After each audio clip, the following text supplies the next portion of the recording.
Hey, welcome to Graphic Policy Television, GPTV. I'm Brett. In my hands is A Sinner of the Deep Sea, Volume 1 by Akihito Tomi, translation by Caleb Cook, and lettering by Chiho Christie. It's an interesting manga. I'm a bit mixed on it. I think it gets much better the more it goes on. The art at times is beautiful, but it's an interesting one. So the story is about this mermaid society. They live in peace. They kind of are on their own. And what we find is that, it's much like our world, that there are complete assholes in it, and they have their rules, and one of the big rules is don't talk to humans. So the story follows this mermaid named Joe. Joe seems to be, I don't know, kind of opinionated. Let's go with that. She's the one that challenges some of the society, and she's got this friend named Ryuu. Ryuu is super popular, seems to be like a celebrity, except Ryuu gets in trouble by the end of it by making contact with a human. And that's the gist of the first volume. It's introducing us to this world, introducing us to the main characters, and setting up the conflict to come. It's interesting. At first it feels like just kind of like a series of events and kind of just short chapters about this world. But as it goes on, it becomes clear as to like what the story's about. It's going to be interesting.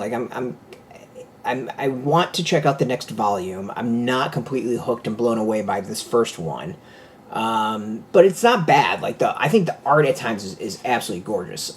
It's really, really interesting. The first chapter is almost completely silent and just is Joe swimming with humpback whales in the ocean.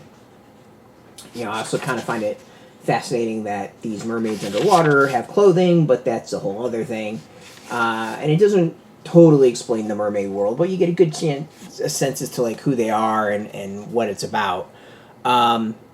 So yeah, I mean, it's an intriguing start. It's a story we've kind of seen a lot of times of, two societies and two groups and people falling in love with each other of those groups and them kind of challenging society. This is not a complicated story.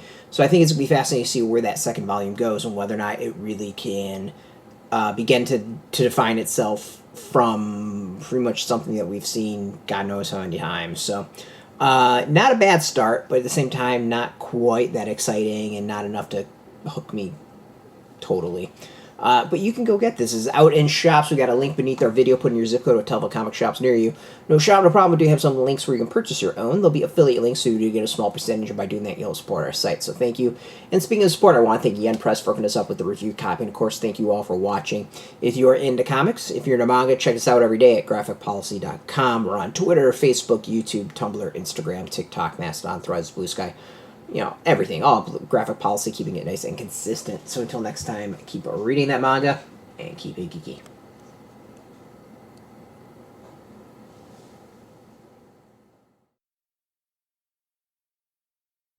Hey, thanks for watching the previous video from Graphic Policy Television. Just by watching, you help support our site. Thank you so much. Now, if you're watching these videos, you probably care about geeky things like movies, television, comic books, toys, games, video games, you name it. You can go and subscribe right now to our YouTube channel to stay in touch and catch all the new videos, or check out our website at graphicpolicy.com. There's a nice link on this end of the video. But as always, thank you for watching. Keep on rocking and keep it geeky.